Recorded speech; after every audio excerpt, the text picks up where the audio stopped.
Happy Halloween, everybody! This is my schedule for my book review channel, November 2021. So let's see, we're gonna have Sweet Valley High number 50 and 51 on the 6th. On the 9th, I'm gonna go through the best Babysitters Club books narrated by Jessi and the worst Babysitters Club books narrated by Jessi. She only had 14 books. She didn't have as many as the main characters. So I get to talk about every single Jessi book. You know, like 2 of them I gave a 5 out of 10. They weren't that bad, but just the way it works out, if you split her books in half, 2 of the ones which are okay end up being on the bad lists, because there weren't that many bad Jessi books. Certainly not with Dawn. Dawn had far more worse contenders. Okay, on the 12th, we've got Rainbow Magic number 7, that's Heather the Violet Fairy, followed by number 1, Ruby the Red Fairy. So I'm going to actually go through all the changes that were made to the United States edition of Ruby the Red Fairy, so you can look forward to that. On the 15th, I'm going to have 2 short stories about Detective Lew Archery, and they were really well written, but they're also dirty. So, you know, I picked up a book of Lew Archery's stories. I'm like, hey, these are good stories, but they are so R-rated. Of course, they're murder mysteries, but people are having inappropriate adult relations, illegal adult relations, all the time in these books. So, yeah, I can see why people would say, ooh, I don't know about that series. It's kind of, it's definitely pushing the limits. So I'm not going to read any more Lew Archery stories, just the two. On the 18th, Sweet Valley number 52 and 53. And then on the 21st, more Babysitters Club. So Babysitters Club number 71, which I don't have on the shelf behind me.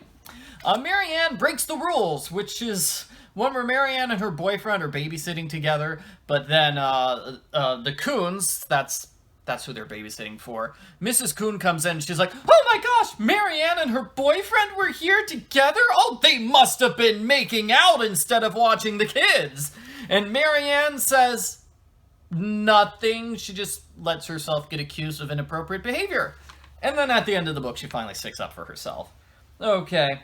Also, Dawn's Halloween mystery. Really, I should have been reading that, you know, because it's Halloween right now when I'm recording this video. Hopefully I won't get interrupted by any trick-or-treaters.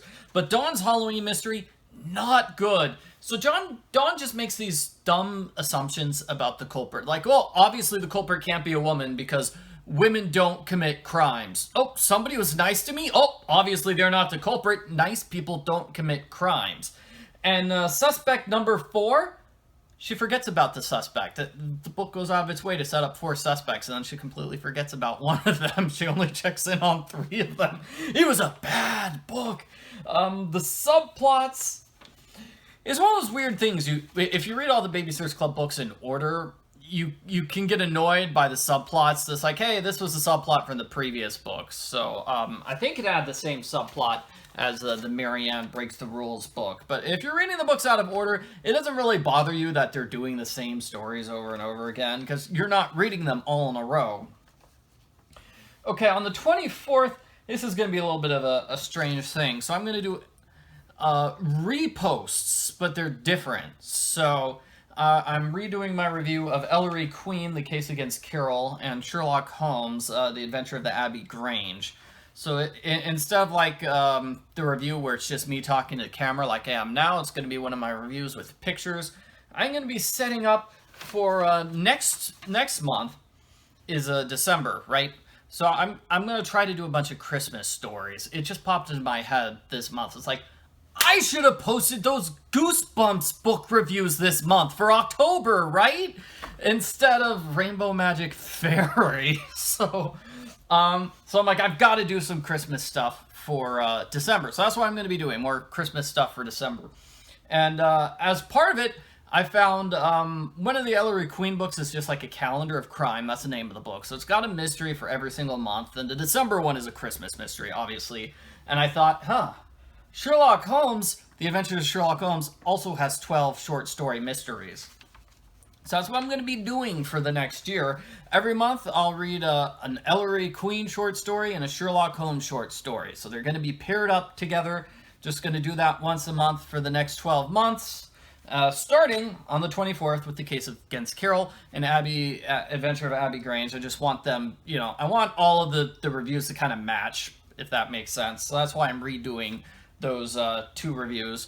It's so they will match up against the year of Sherlock Holmes and Ellery Queen.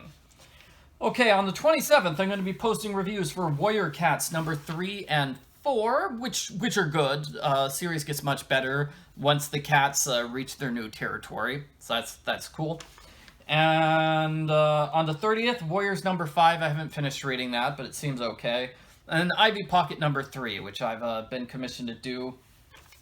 I don't know why. I didn't really like books 1 and 2, but apparently somebody liked my reviews enough. Okay, so what did I read this month? I read a ton of stuff this month. No, let me talk about writing. So I've been writing a sequel to my good old book, which is not here. Stay at Home Detective 2. So that's what I've been doing all this month. I've been writing my sequel to Stay at Home Detective 2.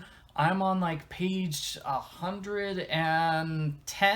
I'm getting really close. I'm like 2 chapters away from the ending. Last night I wrote 5 whole pages where our heroes basically recap the story. They go through all the characters and all the suspects and all the events, because that's the chapter where the culprit gets caught. The culprit gets caught at the end of the chapter. I wanted to give readers a chance to, go through the clues themselves, see if they can figure out who the culprit is. But today I just woke up and I'm like, I don't know if this is interesting or not. Is it really boring to have the narrator just talk about stuff the audience already knows? So I just completely deleted that and rewrote new stuff this morning. So instead of recapping the case, we have like a choose your own adventure section where it's like, okay, pick who's the culprit. It's like, here's the ending if the culprit's suspect A. Here's the ending of his suspect B, suspect C, and so on. And I thought that was kind of a good way to work in the clues, or, the motivations and stuff like that. We'll see if it works or not. But hopefully I'll be able to finish. I'll finish writing the book, then I'll do like a thorough rewrite and review. Probably do like 2 of them to make sure it's good. Then I'll send it off to a proofreader, and I don't know if I'll be sending it to an editor. Don't know yet. Hopefully I can get an editor, but that's my writing thing. Next writing project's going to be The Kidnapped Prom Queen. So I'm going to take that video game, turn it into a book, much like I did with 1 Minute Mysteries. This sells pretty well as a book, much better than the actual game itself. Oh, you're Stay at Home Detective. I moved it to the other side of the shelf. Oh, okay. Yeah, so sequel to this book. You'll get to have fun. So, that's stuff I wrote. Next, here's the stuff I read. I read a ton of stuff in October. So, Babysitters Club, books number 115 to 119. I'm just going through the series. So, Jessi's Big Break was 115. Great book, really good. The last Jessi book, I kind of wish it had a different ending, where Jessi moved to New York, because it's her last book. Why can't she move away from the series forever? She's not gonna be in any other books, yeah? Okay, number 116, Abby and the Best Kid Ever. Okay, I don't think Abby was the right narrator for that. That's kind of weird. The premise is that Lou McNally, she's the worst kid ever. She comes back and she's the nicest kid ever, and she's just always behaved and stuff like that. And it takes our heroes far too long to figure out why. Number 117, Claudia and the Terrible Truth, which was a great book. Very serious book. It's about child abuse. But I thought it was very well done, especially compared to the next book, Christy Thomas, Dog Trainer. So, have you read the Barbie book that's about dog training? I think it's called A Girl's Best Friend. I did a review for it. I don't know if I posted it yet. But that's basically the Christy Thomas dog training book. It's all about, I'm training a dog to be a guide dog. It hits a lot of the same points. Like, okay, you want to train the dog to not jump on other people. We also have a scene with a blind person talking about how much they love having a guide dog and how it saved their life forever. And yeah, they even have that same exact, pretty same thing. That's the cover scene of Christy Thomas, Dog Trainer. No actual dog training, though. very little dog training in that book. And then number 119, Stacy's Ex-Boyfriend, kind of a middle-of-the-road book. I thought it was okay. It's decent. It's about Stacy's ex-boyfriend getting depression, and yeah, that's about it. Babysitter's Club Mystery 33 and 34. So 33 is Stacy Valentine's Day something. The Stolen Hearts? Yeah, Stacy and the Stolen Hearts. So that was an interesting book. They had, I don't want to spoil it, but I thought the culprit thing was really well done. It was really different.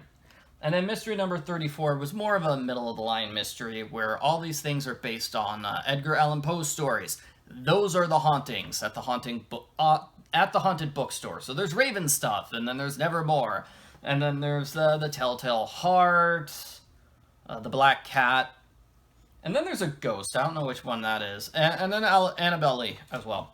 So basically, the culprit's just repeating Edgar Allan Poe stories. Rainbow Magic number 143 through 147, and then special edition number 31. And like I said, I'm trying to read more Ellery Queen and Sherlock Holmes, especially because I'm going to get started with Christmas, so the 2 Christmas stories. Ellery Queen, The Adventure of the Dolphin's Doll, which had a good villain. It wasn't the best of stories, though. You could probably cut half of it out and not miss much. And then Sherlock Holmes is The Adventure of the Blue Carbuncle, where a fabulously wealthy diamond is found inside somebody's Christmas goose, and Sherlock Holmes needs to figure out what in the world happened, basically. And it's got a weird ending because Holmes decides he's just gonna not tell the police, and he keeps the jewel for himself. Yeah. And then I read Paw Enforcement number 5.5. It's sort of a spin-off of the Paw Enforcement series. It really isn't a Paw Enforcement book. It's just a sexy not sexy vampire romance, sexy firefighter romance. Is there a vampire firefighter romance? That seems like something that should exist. Anyway, so now I'm all up to date with the Paw Enforcement series. So that's cool. I've read that entire series, and I'll post the reviews for it whenever. So, thank you very much for watching, and yeah. Have a wonderful November, everyone. Bye.